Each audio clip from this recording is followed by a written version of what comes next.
Hey, souls and spirits out there, welcome back to the podcast. Today, I have a very special guest, Dr. Reverend P.T. Wilson. That's how you like it said, right? Dr. Reverend or Reverend Doctor? It's technically Reverend Doc. Reverend Doctor. Okay, I know some people like it the other way. So, Reverend Dr. P.T. Wilson, welcome and thank you so much for talking to me today. I am very honored. Glad to. Gosh, I've known you for, I think, over half my life now. I think you were 16 when I first met you. I think there was one big weekend at Camp Chesterfield where I met a lot of the people that would become kind of staples in my life and my spiritual journey. And I think you were one of them that weekend because it was the Psychic Fair weekend. I met you, I met Normandy and Sharon and Patricia Kennedy, I think all in the same weekend. My. Yeah, it was a very big weekend for 16-year-old Lexi it was my birthday. So yeah. I do remember that now that you say about it was your birthday. I remember we kidded you about that. What are you doing here on your birthday? Yeah. Yeah. I was a 16-year-old that wanted to go to the spiritualist camp to have readings done for my birthday and not parties or anything else. Yeah. Yeah.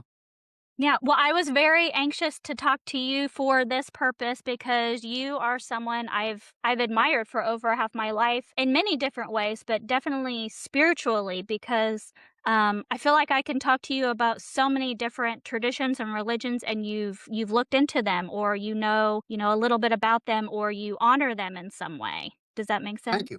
Yeah. Thank you. Yeah, you're one of the few who I feel really lives their life authentically, like, spiritually. You're not just one set thing, and your classes that I've taken at camp, the Basic Unity of Religion class was one of my absolute favorites, but anytime I've seen you try to teach, like, introductory to something, like, I always wanted to take it, and now, like, it's hard because of Luna, but I always tell Brandon, "Man, one of us needs to take it because his classes are so excellent, especially introductory to different traditions." Thank you. Yes, Keep on yeah. saying thank you here.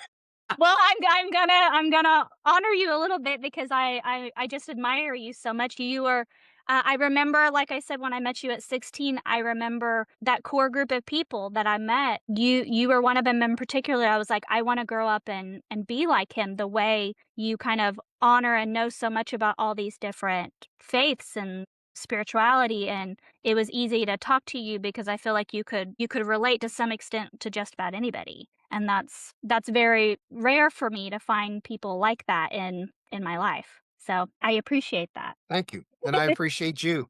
Ah, I appreciate your integrity. I appreciate your path. I appreciate your diversity. And I know from your background that you came out of a geographical area that's fairly extreme in terms of evangelical Christianity. And while you still live in that area, you've broadened, you've just explored. I love that about you. yeah.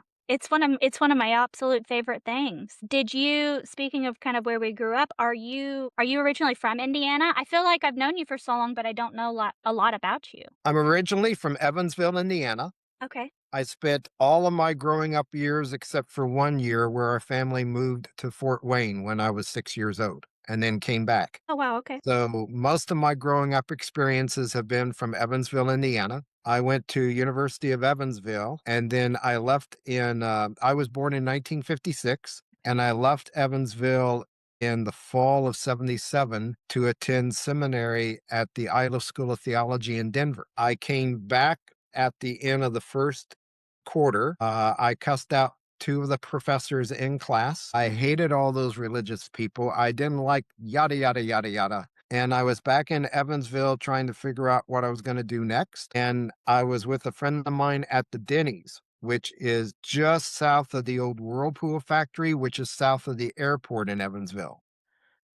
And there had been a filling station that had exploded that afternoon, about 6 miles north of where we were. So we were used to seeing emergency vehicles going north up to that site. And then suddenly there were all these police vehicles and all these ambulances, and then the Red Cross morgue on wheels. And we found out that there had been a plane crash roughly about a half a mile from where we were.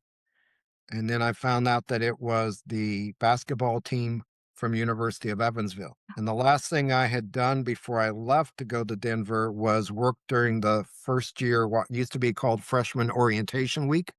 And I had gotten to know several of the players and their families, and then been a part of the welcoming worship service at University of Evansville that Sunday. So that night, I went back to the university and I walked in and put my coat in the faculty closet, and I told the chaplain that I was there until he left. Use me. And so for the next 4 days, I worked with about 2,400 students. I kicked one of our networks out. We had a in the chapel that could hold 800 to 1,200. We had all the lights out except for a light on the cross. And students, of course, were in hysterics. And we had a network that brought in an infrared camera to film them. Wow. And I kicked them out. And that was the first time that I ever used a particular four-letter word. I was with the chaplain when he told families that their sons were dead. I was in the next room when he told the coach's wife, who was expecting, Mhm. that her husband was dead. We did a lot of press releases. And for the next 4 days, I just worked that trauma situation. And then I realized that for me, I needed to get out of that. Yeah. So I went back to seminary in Denver. I mean, they were providing a year of education for me, so it didn't cost me anything. So I went back to seminary and discovered that things were beginning to make sense to me. They were kind of clicking in place. And in late May, there was an advertisement up on the bulletin board for CPE program, a clinical pastoral education. And I had already done a CPO at a hospital and loved that work. And so I applied to this CPE program in Denver, not realizing it was one of the top 5 in the country, not realizing that all the other students were from Princeton and Yale and Harvard. And they had had somebody who had been accepted who had had to drop out at the last moment. And I applied and got in. So that summer, I'm the chaplain, one of the chaplains at a hospital, 400-bed hospital of all terminal cancer patients. And then I came out of that. And over and over and over again, my path has been doors that just suddenly open. And I decide to go through them when I feel that God, spirit, however you want to describe that, Right. is inviting me, not forcing me, but inviting me to this opportunity to fulfill some things that I need to do. So it's been a life of service, but it's also been very rewarding for me in the process. Absolutely. Yeah. And so that's happened over and over and over again. You know, I'm a licensed mental health counselor, social worker, marriage and family therapist. And I've had several times when I've gotten a call out of the blue. Hey, would you consider being on our staff? I've had 2 times when, hey, would you consider being the director of our program? And I'm a United Methodist pastor. I've been ordained since 1978, served in full time parish ministry since 1983, just retired in the summer of 2024. And I would say to these people, hey, give me a couple of days to pray about it. Invariably, I'd get a call from the bishop's office. We know you plan on being at that church longer, but we have a church over here that really needs your gifts. Would you go? Okay, Lord, I'll go. So Wow. that's been my life. And it still is happening even in retirement. Brandon always calls you the Taoist Methodist. How did Yeah. and I love it. He was called you the Taoist Methodist. How did Taoism come into play? Because you talking about it, it just I ironically the episode I dropped for this week Monday was introduction to Taoism. Oh, cool. And so talking to you today, listening to you saying like those doors just kind of open and like doing it at the right time really reminds me of like the way that they talk about in Taoism. Um, Mhm. and just, like, following that and the flow with how did Taoism come into your life? Through a long stream that began all the way back when I was a teenager, I have been very influenced by Buddhism. And for over 10 years, called myself a Buddhist Christian. Okay. Until in my hospital training, there came a point where I couldn't continue with that understanding. I'd been self-trained in Theravada Buddhism, Mhm. which is very structured and hierarchical, and I was having a hard time with the hierarchy stuff. And I had to stop that. As my supervisor at the time said, quit trying to get to the top of the mountain, go around the mountain and see what's there. And so that was in my teen years until I was about 22, 23. And then I started in my parish ministry, which was pretty much focused on my own spiritual development. I grew up fundamentalist Christian. I worked for the Billy Graham organization as a teenager. I did street witnessing for 4.5 years every weekend. Yeah. And I don't regret that because that was a part of my development and who I was. I think it also kept me from getting into the drug culture, to be honest with you, because I was surrounded by that as an inner city kid. Yeah. But then those first few years in parish ministry, I had to distinguish my path from traditions that people in my churches felt I needed to go. Is Yeah. that a kind political way of saying that? That is a wonderful way to say it. Yes. So at my first two churches, I served two country churches as their full-time pastor. At one of the churches, I had a woman who this was 1981. This was the fall of 81. I had a woman who would scream during the prayer time, "We've got to pray for those heathens at Camp Chesterfield. All those people are going to go to hell because of this." And 3 or 4 times she did this. So I was friends with the secretary at a United Methodist church about 6 miles away, and I called him up. I said, "Bob, what is this Camp Chesterfield thing?" He goes, "Oh, I'm a member. You want to go?" So it turned out that's Bob Alvey, Okay. who was the administration officer, the secretary and accountant for a couple of decades. His mom, everybody called her mom. I still don't know what her first name was. She ran the cafeteria. Okay. They were hard workers. And Bob tried and tried and tried and tried in development, and nothing would ever come through for him. But Bob kept on finding the right people to invite to come up to camp. I love that. So that then for the next few years became my development. I did 4.5 years of weekly development with Vera Booten in Indianapolis. That began in 1986. And Vera was the secretary for the National Association of Churches. Mhm. And that was a very important, very good event for me. And it's just been doorway after doorway like that. The Taoism began when I was working on a second master's, this time at Indiana State University in humanities religious studies. And when I got exposed to the entire Tao Te Ching, it's like a few verses here, a few verses here. That's what we're used to. That I get tickled by people with Rumi. Oh, let me quote Rumi here. Well, if you ever read Rumi, oh my God, he's boring. It takes 7 pages to get to a good quote. Yeah. Uh,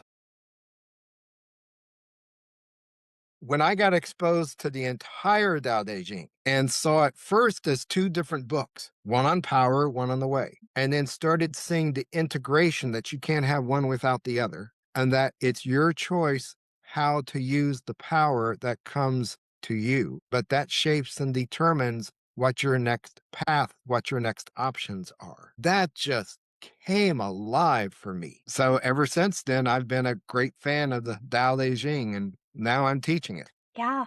Kind of fun. My next online class is 2 or 3 weeks as an introduction to Taoism and the Tao Te Ching. Really? Is it through camp? Yeah, it'll be online. Is it the late slot? No, it's 6 to 8, I think. Is it? They Okay. usually do the 8 to 10 o'clock slot for me. They always put you late, and I've never been able to go because it's bedtime, and Yeah. it's working my way through bedtime with Luna, so I'll have to look because yeah, I that's kind of been the most recent thing I'm diving into, and I mean, it's slow. It's just like I'm very beginner level, and I'm just starting to kind of Oh, read aren't about we all? but Aren't we but it all? but it's like that for everything, but it really makes sense to me, like, everything I've started reading about it because 'cause I'm like, this we've talked about it, I'm a big natural law person. I'm a Mhm. big, hermetic philosophy, and, like, that's what, like, the way to me kind of reminds me of is natural law, just kind of, like, following like, here's kind of the things out there, and, like, if we just kind of follow along with the what's out there, like, and not try to force stuff or even, like, to me, it makes a lot of sense with, like, astrology because I grew up learning how to do things by the seasons, by the moon, by, what's going on around me, and so if I plan my life with already what's going on, it flows so much better Same where thing with me with the medicine wheel. yeah. Yeah. Yeah, it all just kinda I'm just like I said, I'm just learning about it, but reading it, I'm like, "Oh, like, I already know what this is." It's just I like that it's just very simplified the way. Like, I like that Mhm. it's just called the way, and yeah, it's another one of those things, like, I feel like I'll study it for the rest of my life and I won't fully understand it. Well, just like I think it's like the very first, is it the very first sentence in it that it says like as soon as you try to define it, you automatically like are wrong or whatever. I love that. Yeah. I'm really enjoying my time with And it. you have to watch your translation. One of my favorite translations is by the science fiction writer Ursula Le Guin. Okay. But then she was also a United Methodist lay minister. So I'm a little bit biased on that. But I do like her translation, but I like several of them. Barnes and Nobles right now has a translation in their discount books. It's this great big blue thing, and it's like $15, $12 with all these pretty little illustrations, but it's a pretty good translation. You Really? know, that's like the Quran. I teach Introduction to Islam and the Quran, and Yeah. you have to watch your translation of the Quran. Mm. Same principle. Yeah. It fascinates me that within about a 500-year period in human development, at least in the northern hemisphere, I've not studied the southern hemisphere as well, but in the northern hemisphere, I said a 50-year, 500-year period. I meant a 50-year period. Okay. So you have the Tao Te Ching up in northern what we would call China, northeast China. You have the writings and the teachings of Confucius, Mhm. Confucius. You have in the Middle East, you have what we now call the book of Ecclesiastes and the book of Proverbs and some of the Psalms. In the Mediterranean world, you have the teachings of Sophocles and Aristotle, Plato. All of those happen at about the same 50-year period historically. So, what was going on in our human development, and I'm going to add our human spiritual development, Yeah. that human beings needed this and found it at the right time. Mm. Not that it's not been going on throughout the ages, but for that time, human development needed that, Yeah. and it was there. Yeah. That just fascinates me. I know, yeah, that's really interesting, like, I never knew that, I never knew that it was all of those things kind of happened around the same time, um I didn't grow up in a school where you really learned about history, especially religion, like you Mhm. said, where I'm at, it's basically one thing, and this is what you learn, and that's it, and you don't really question it, and so I've had to look elsewhere to try to learn these things, and, yeah, I never would have known that because no one else would have put that together for me, so, yeah, that's fascinating. Actually, I'm stealing that from somebody else. That's okay. I'm very much a person I don't know how to say this, but, like, that's putting stuff out there, I feel like it's supposed to spread like that, and I know a couple people that are really they're really mad when, like, you don't particularly quote something or, like, where you got something, but to me, like, the information is supposed to get out there, and I can do my own research to look for where things come from. Does that make sense? Mhm. Oh, yeah. Yeah. That's why at this time in our human development, we have the internet. We have the internet, and it's a wonderful tool to be able to find things, and, I think since I've had Luna, I've had to, there was so much of the time I was sitting, but I couldn't hold a book. I couldn't really, hold her and hold a book, Mm. and so I started watching different documentaries and stuff, but I got really into this is random, but really into Asian dramas for whatever Oh, reason. yeah. Yeah. And I love them, but I told Brandon can't get into them, but I said I love, like, the period pieces because it talks about Taoism a lot, and it talks about the different traditions and the different things, and there was a quote on there the other day that I've been trying to research to find. So far, I found it's from the I Ching. Let me see if I can pull it up really quick. I'll read it to you because I've been trying to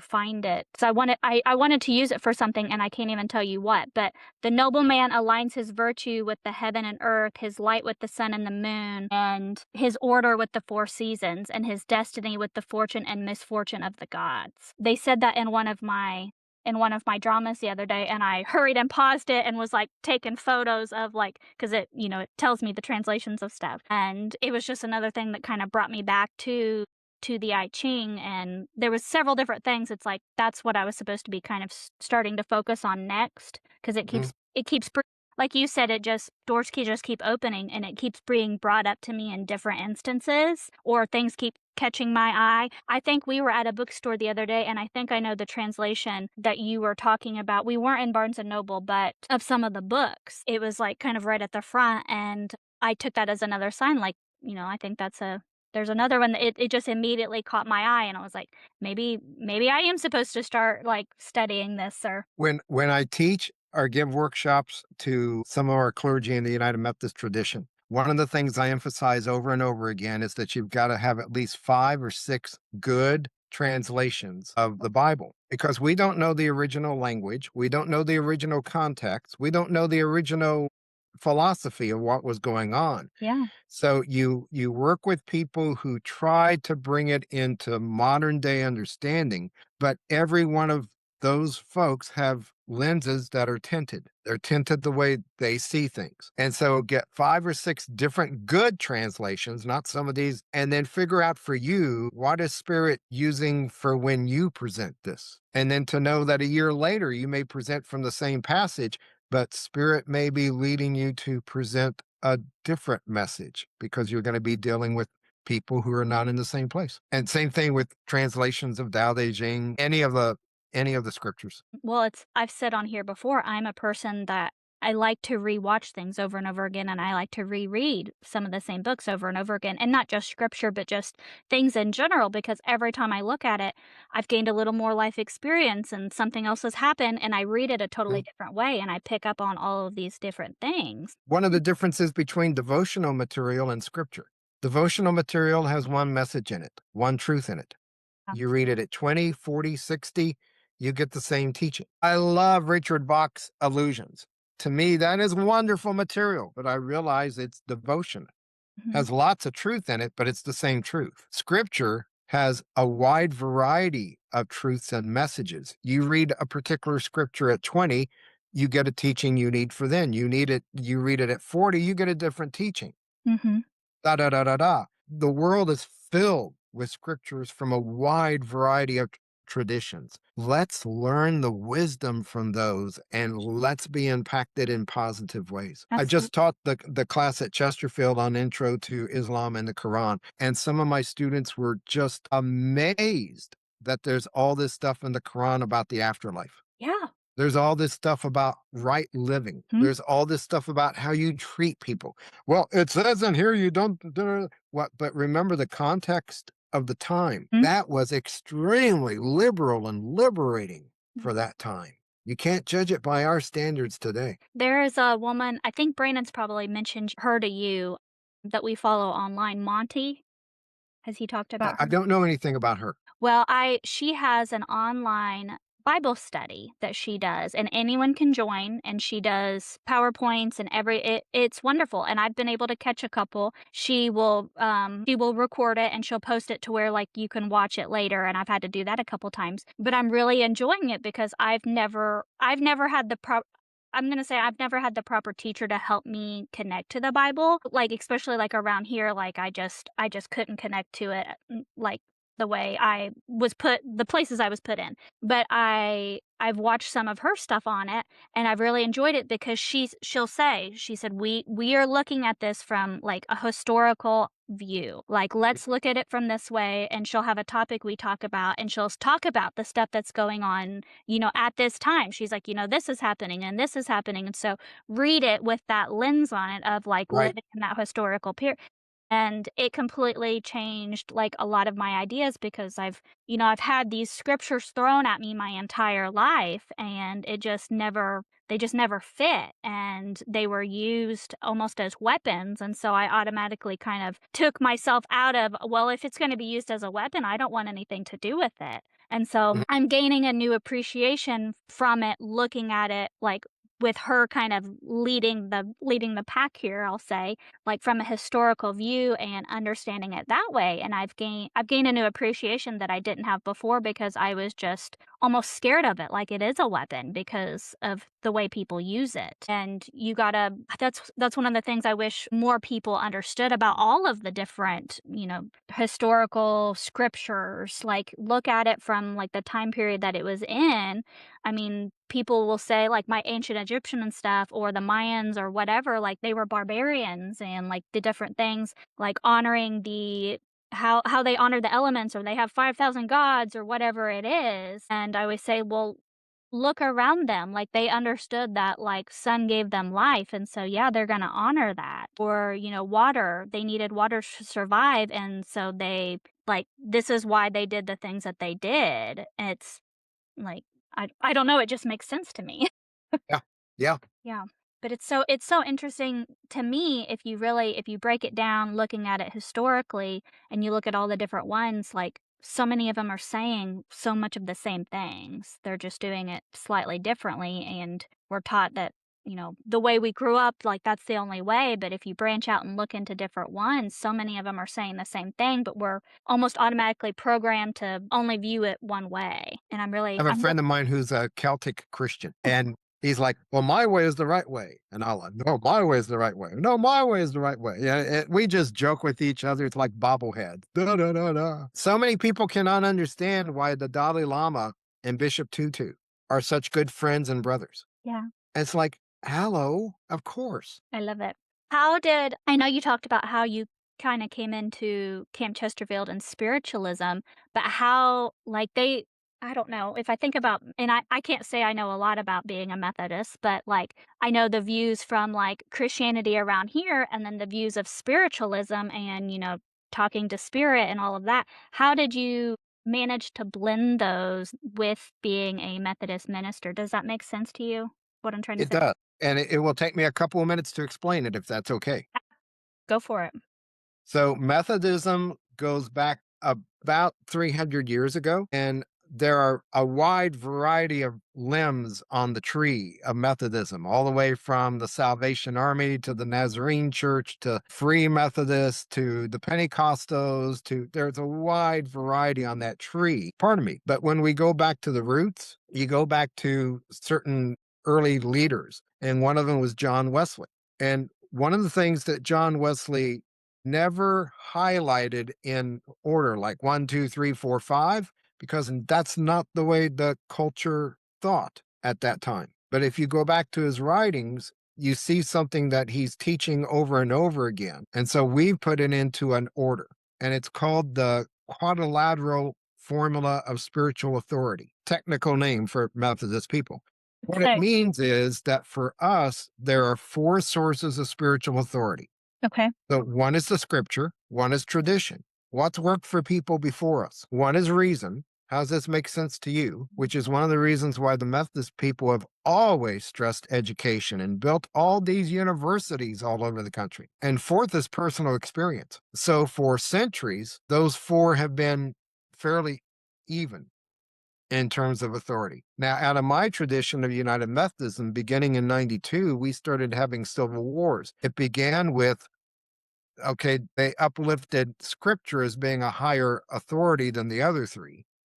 And then it's become a battle of who's interpreting the scripture right. And that eventually caused my denomination to split. We lost about a third of all of our churches and people. For me, the thing of personal experience has over and over again been a spiritual source that has led me. You can talk until you're blue in the face trying to argue with somebody, but if they've had an experience that has struck them to their core, that shapes who they are. And so for me in United Methodism, I've emphasized all four, but I have a great appreciation for personal experience. And within spiritualism, I've had several very positive experiences, but also within a Benedictine and Franciscan Roman Catholicism, I've had very many positive experiences. I got to meet Swami G, and I cannot say his entire name, but I got to meet him several years ago. And that was a very positive experience. I'm not a Hindu, but there was still something that was very important for me in that. And that's just how it's made sense for me. I've been very open at my parishes. I've been very open with my superintendents and bishops that this is a part of my path. But you won't find very many United Methodist pastors who are not open to spirituality wherever it comes from. The ones who were not open to that have left the denomination. So I'm a Reiki master teacher. Yeah. There are probably 80 of us in Indiana who are United Methodist clergy who are Reiki master teachers. Hmm, interesting. We have meditation and yoga at our annual conferences. We have a prayer room, but we also have a place for yoga. For a while, we were doing Tai Chi, and then the nuns who came up to lead it for us died. And so we haven't found somebody to come up and lead it. Spirituality is spirituality. Yeah, Now, how you interpret it or what you do with it, that's out of your heritage and out of your calling. yeah. But yeah, I love does that. that make sense?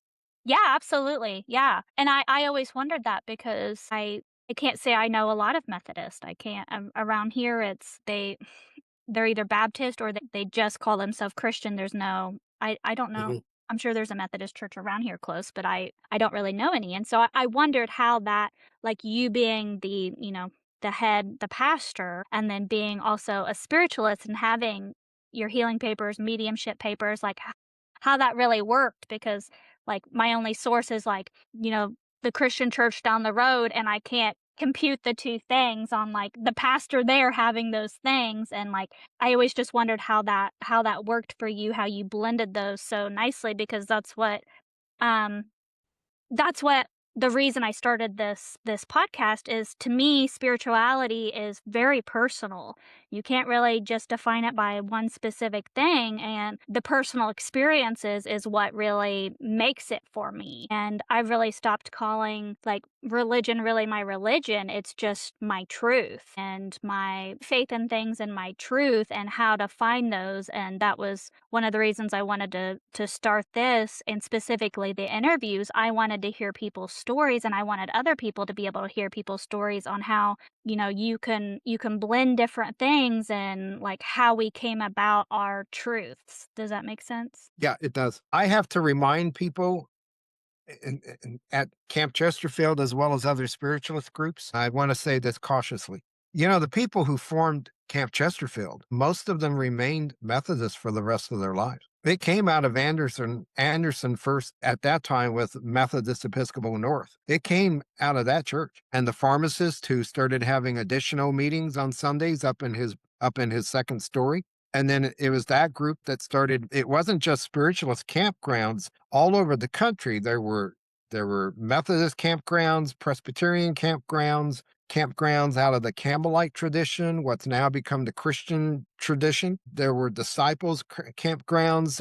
There were Roman Catholic campgrounds. That's not just the spiritualist thing. And so, out of the original signers, out of the original owners of Camp Chesterfield, at least a half of them were United or were Methodists and remained Methodist the rest of their lives. People talk about the Brandenburg family. I had their grandchildren in one of my churches. They were great people. They Yeah. would still come up to the campground from time to time. Yeah. So there's been a respect and an overlap Yeah. for a lot of us. Very interesting. Where did I don't know how to define this. Energy and like the healing. Where did that kind of enter your life? You said you were a Reiki master and did with the things that you learned like in seminary and stuff, do they talk about spiritual energy like healing wise? Because I know Yes. because my mom likes to remind me that my family is the reason that the Pentecostal religion is in Bloomington. Like, they brought the Pentecostal church there, and, I've always known of healing, like, laying on of hands. I've always heard it called that, laying on of hands. Did you learn something similar in there I seminary? grew up at a church called Wesley Methodist Church in Evansville, and we had laying on of hands, we had dancing in the spirit, we had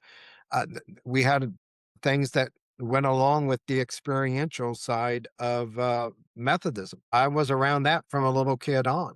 I'm also from a family of origin that highly believes in what you and I would call metaphysics. My aunt used to tell us that we were related to Edgar Casey, but she told us a lot of things. But I was a speaker at a workshop where Edgar Casey's grandson was there, and people got us mixed up all the time. Wow. And he's a lay minister in the United Methodist Church. Wow. Just like his grandfather teaches Sunday school every single week. Edgar Casey did that until he had his stroke and died a few months later. Wow. So I've been around this all of my life. I've gone through periods where I was distant from it, especially when I was doing my big reason is the highest priority. And that goes along sometimes with higher education. And then later on, you come back to it. I love the Hegelian model. I know Hegel didn't originate it, his teacher did, but he's the one who published it and he's gotten all kinds of credit for it. And the Hegelian motto of growth is that you begin with a thesis. So Mhm. this is how you understand things. And then you go to an antithesis to where you look at things and practice things very differently. And then you begin a synthesis of the two. And that becomes who you are and how you understand the world. And then after a time, that synthesis becomes your new thesis. And then you have another antithesis, and then you build a synthesis. And that's been going on for me my whole lifetime. I've said it in here before, how I said I like to call my faith or whatever, it's just my truth, and my truth today may be completely different a week from now or Mhm. tomorrow or whatever it is. It's very fluid and it's constantly evolving. I may have one conversation with someone or go someplace and experience something, and it's completely, like, went a whole new trajectory. It's never just staying in one place, it's never just one constant. Cool. I wondered about the spiritual energy because we've talked about, our heritage before, and I wondered if it was, like, kind of like the Native American part of us, like, if you started to believe or you started to understand energy something to do with that, or if it was seminary or kind of where it kinda came into play because what my family like, the Pentecostal part of my family, their laying on of hands, like, they don't think everyone can do that. Like, the spiritual energy healing that we do at Camp Chesterfield, like, that's automatically bad in their eyes because, like, it's almost something that they've, like, tried to hoard to their particular faith or religion. And to me, energy is it's just very fluid, and it's just learning how to understand that and use that. And so I wondered how that came into play for you. Have you studied any of the disciplines around energy psychology? I It's can't say for certain. it's fascinating, and there's a lots of things online about it, including two different schools is the wrong term, but two different groups that will certify you after training. It's Interesting. just fascinating to look at the energy of a schizophrenic that's different than the energy of a bipolar. And then what do you do with those energies? And how do you work with somebody in their getting healthier? What happens energetically with a person? Yeah. That's just fascinating to me. It is. Energy is one of the most interesting things to me, and it's something I think I don't understand like, in my head, I don't understand how everyone's not aware of it, but it's But you've always seen, you've yeah, always heard. yeah, yeah, it's You're a one of the things natural at it. I have a hard time, like, comprehending when people, like, they they don't know when I just say something about energy, and they're just like, "Oh, your woo-woo stuff," and I'm like, "How do people not believe in energy?" Like, I don't it's hard for me to compute. I know we're getting close to the hour mark, and I try not to keep you too long, but I did wanna ask you, you have been to, Jerusalem, right? Mhm, Many 4 times. Can we talk about your experience there really quick? Sure. What do you wanna know? Anything you're willing to tell me. It's one of the places I've always wanted to go, and before COVID, I know me and Brandon had talked about possibly traveling there with you Yeah. at the time, and, everything's happened, so I would just like to know your experience. COVID changed things as well as politics and war changed things. Yes. So when you go over to that part of the Middle East, I'm no longer comfortable calling it the Holy Land. And I know that's what it's called by a lot of Western culture in the United States, but I'm no longer comfortable in calling it that. But when you go to that part of the Middle East, you'll discover that there are three types of sites that the tour guides will take you to. There is the tourist site. Oh, this could have been. Yeah, sure. Here's my $20. Tell me again. You go to the traditional sites Mhm. or you go to the historical sites. So, for instance, in Bethlehem, they will take you to a site that traditionally, since around 320 AD, has been the site where it's believed Jesus was born. Now, it's probably within 80 feet, but there are a whole bunch of caves in that area. And so which cave is it? Yeah. Okay. And the place glows. But what I've come to realize is after 2,000 years of people coming and praying there and being devoted to that site, it's glowing with their energies. Yep. And that's beautiful to see. Yeah. And then there are the historical sites. Most of us forget that the Romans wiped out that part of the Middle East twice. And the first time began around 67, 68 AD, where they took 30,000 soldiers in a horizontal line. And from roughly the middle part of the upper part of the Sea of Galilee, they marched. And anywhere they went, they burned fields, they tore down any building, they put concrete and tar and other materials to cover up any religious sites or spiritual sites that people were using. And then they murdered. We think they murdered around 7.5 to 9 million people. They marched all the way down to Jerusalem, Jerusalem, which was a double walled city, which had all these underground caverns for water and food. There were over 1 million people who had sought refuge at Jerusalem because of the Romans coming.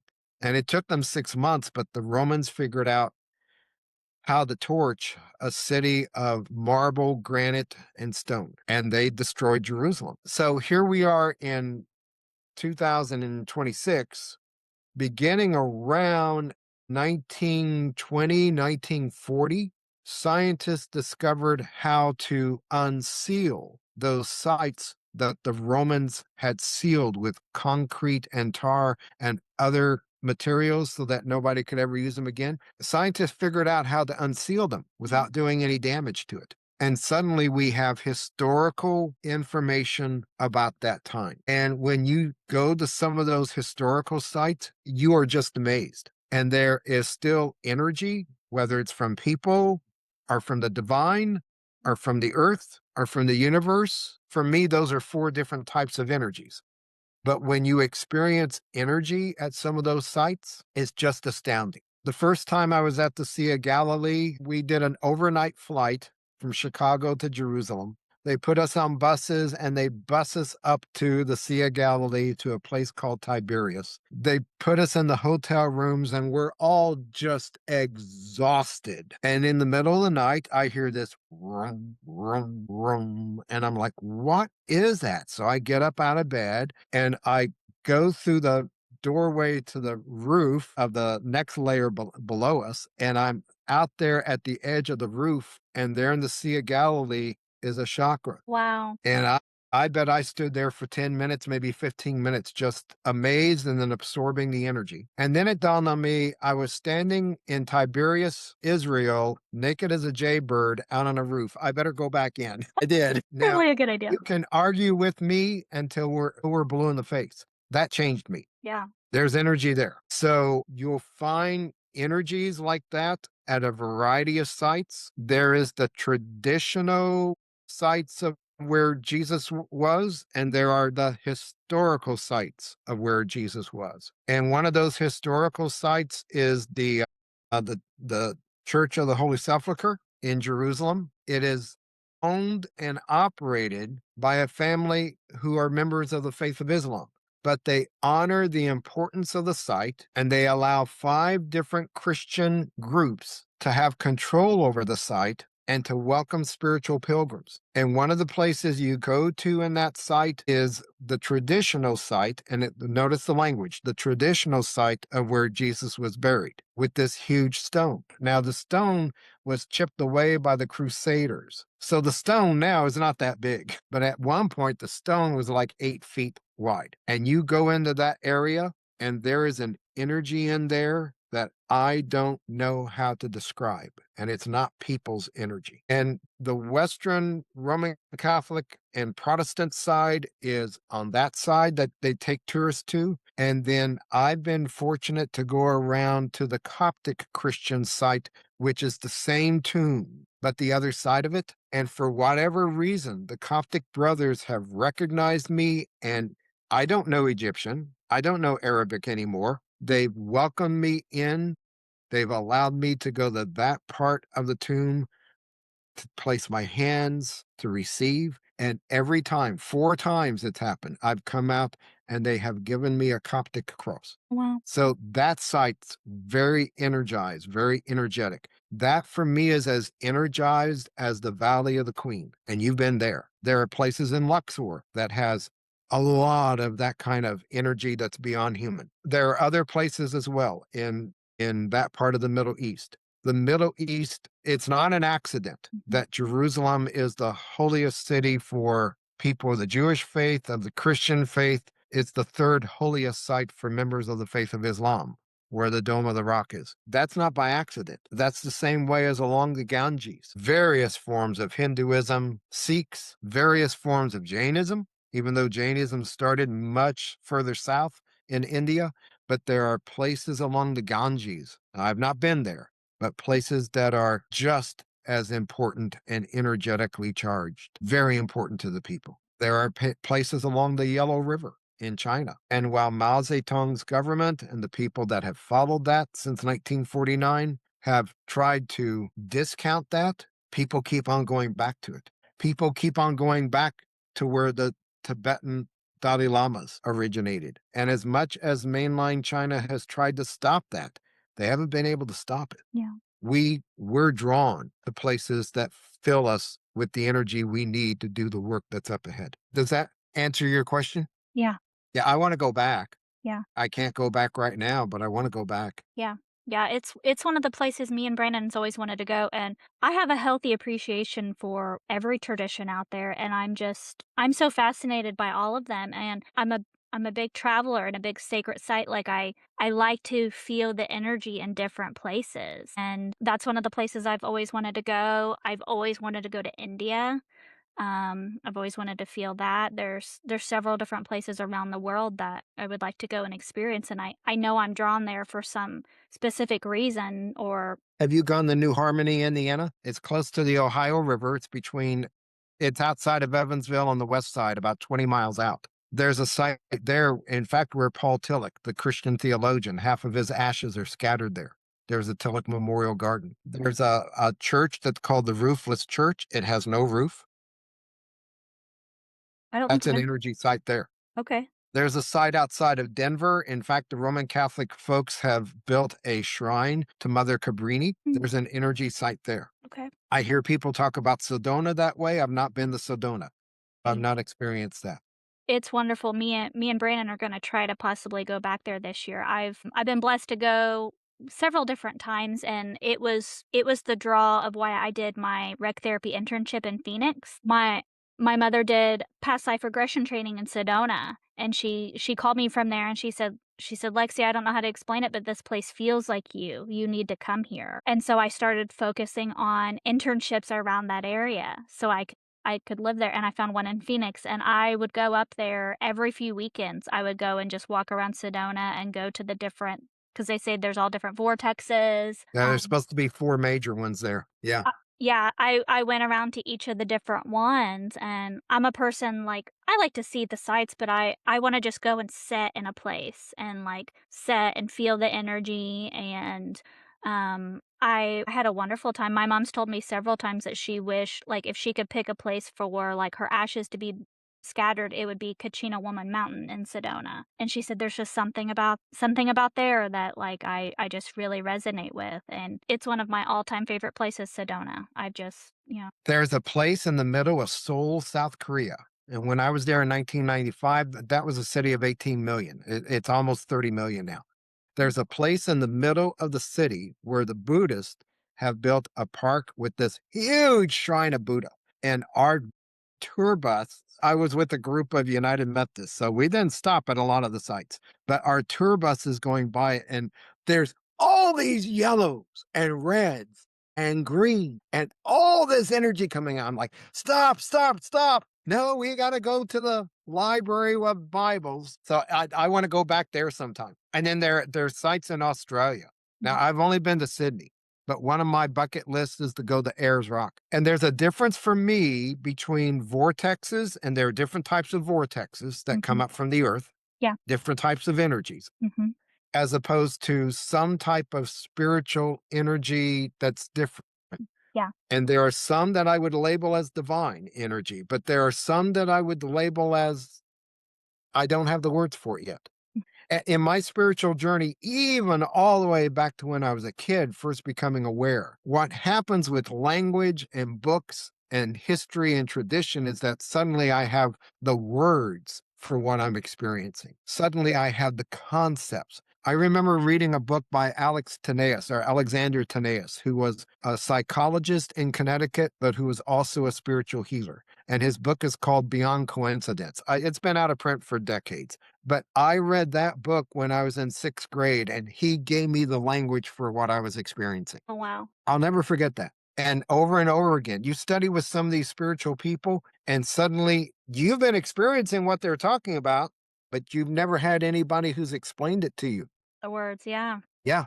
You've never had that anchor to hook into, and that's exciting. Yeah, That's exciting. that is. Where is the place in Australia where the rock the rock that you Ayers Rock, Yeah, according to the Aborigines, which were the indigenous folks, Ayers Rock is the birthplace. Birthplace is the wrong term. It's the arrival place of the human race here on the earth. And Ayers Rock is in the middle of the continent of Australia, and it's huge. I mean, I think it's 900 to 1,200 miles. I mean, it's huge, but I heard so many people from Australia. I heard so many people from New Zealand who said you go to Ayers Rock and you're on it for a while and suddenly you understand. interesting. So whether that's an indigenous teaching Right. or whether there's some kind of energy there, I don't know. But you go to the salt pyramids in western Kansas and you have that same understanding. They're not on any map, but there are two huge salt pyramids in western Kansas. They've been there for how many thousands of years? You go there and there's something about the energy there. Okay, I'll shut up. I'm too excited now. No, no, you're fine. I mean, we can talk as long as you have time, but I've been to Australia. The same year that I went to Egypt for the very first time, that fall, I went to Australia. Mhm. And we stayed down by Melbourne, and then we stayed at the very tip of Australia, and then we kind of ran the coast, and we did the one highway that travels all the way around the water. I'd love to do that. It was beautiful. Australia is one of the most beautiful places I have ever Yeah. been. There were so many places that, the whole time we were just hiking and stopping places and we just explored.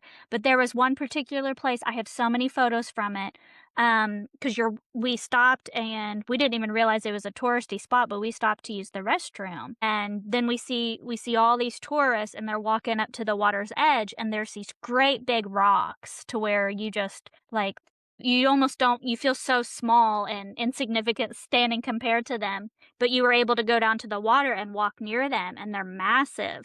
And I remember just kind of walking around there having that same kind of experience, just like the energy there. And I was amazed because at the top, to be able to see everything, there was a bunch of people, but we walked down and there was nobody. And we're just walking around along through these gigantic rocks. I mean, they're as big as like skyscrapers, and like there's no one around. And I'm like, how are there not people here? Like this is incredible. And it was me, my aunt, and my two 14-year-old twin cousins.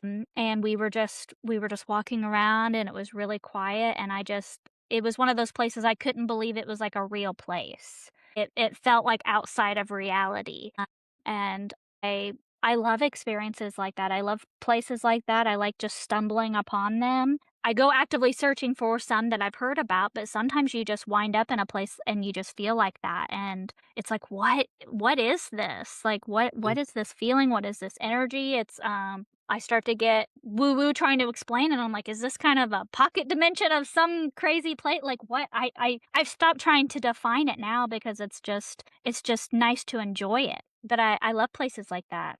Yeah, I would love to go back to I did not like the flight out there, that was a lot, but I loved Australia. It was one of the most open places I've ever felt. Like, the people there just, all different kinds of, like, ethnicities, but they all had the Australian accent. It was very confusing, but they're just all open and accepting, and, I'm wearing my bright colors and my Egyptian jewelry, and everyone is just so polite, and, like, it was so interesting to me because it was the first place that there wasn't really a single talk about religion. Like, almost everywhere I go, someone comes up to me and, like, will say something about the way I look or whatever it is. Almost every single place I go. And not a single person there tried to talk to me about religion. And, like, I made a note of that. Like, I was like, you could just be it felt like a place you could just be whoever you were and believe whatever you believed, and, like, it was just okay. It was okay and accepted, and I remember thinking how freeing that was. That's wonderful. Yeah. I wish you I'm going a different direction here. My mind goes, yeah, no, Sydney's my favorite city in the world. And then my second favorite is Montreal. And then I'm thinking, I wish you could have gone to some of the conferences that the Rosners used Mhm. to put on in Montreal. Yeah. It's just world gatherings of people from all these different religions and spiritualities and just coming together to be united for a few days, to learn from one another for a few days. That would be, like, my definition of just, like, the coolest thing ever. They did 45 of them before COVID hit, Wow. and then they haven't well, John Rosner's been gone now for 12 years, but Maryland hasn't been able to begin them again because that part of Quebec got very hit by COVID over and over and over again, and then the hotel closed for a while and did a complete remodel of the hotel. Since they couldn't have people come for a while, that's the time to do it, and it's gonna be very hard to get that back up. That's where I first started hanging around the Dalai Lama's choir, was Okay. up there. Those guys are fun. Those guys are fun. I used to have breakfast with them. They could tell jokes and be straight-laced, and you'd think, "That didn't really happen, did it?" And they'd go, "Huh, got you." That's awesome. Oh, they were fun. But a lot of good people from all over the world, Yeah. all these different spiritualities. That's where I met my first Brazilian shamans. Yeah, it's things like that that I've always wanted to go to. I had heard about them, but I had never been. I don't remember if you get invited or what, but I never had an opportunity to go. But things like that are just so interesting to me, and I love. Well, I was looking at a conference. Well, for my getting my metaphysical masters, I'm able, Mhm. if I wanted to, I would be able to attend the graduation in September, and they're having a metaphysical conference and like all different kinds of things. And I was like, man, I miss a good conference. Like, I love that of all different kinds of, lectures going on and just sitting in and listening into whatever. And I was like, man, I want to somehow get back into the habit of like being able to go to those, because I feel like those are one of the things that inspire me the most. I'll just listen to someone talk about something completely, not in my wheelhouse, and I'm like, I got to know about this, or Yeah, I love things like that. yeah. Yeah, so cool. Well, I've kept you for quite a while today. I gotta explain something. How do you like my mug? Somebody gave that to me about 20 years ago. That's duct tape. I was like, is that a duck taped onto the wall there? Yep, that's duct tape. I love that. I have a warped sense of humor. I love it. I love your sense of humor. The only thing I like to usually end these with is that, is there one book you would recommend, or is there Hands of Light, Barbara Brennan. Hands of Light? Okay, I like Important, yeah, the most important book regarding energy and energy workers of the last 50 years.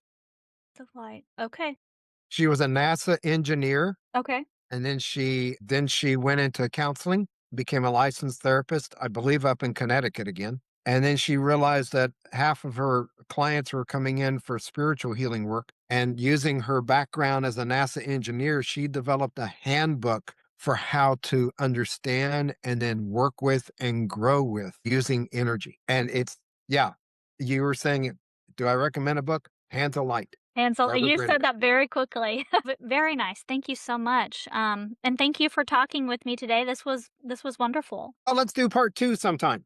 If you would be open to it, we could talk about all kinds of things. There's too many things I could ask you. I was sitting here before you got on, and I was like, what do I even start with? There's too many questions I would want to ask him. I feel And like you experienced stuff so much. I was afraid we wouldn't have 10 minutes worth. Please, I could talk to you for hours. So yeah, yeah. If you would be open to it, we will definitely do a part two. Well, blessings on you and blessings on your work, including this podcast, but all these other things you do as well. Well, thank you so much for talking with me Oh, today. We glad to. will hopefully do this again soon. You take care. You too. Bye bye.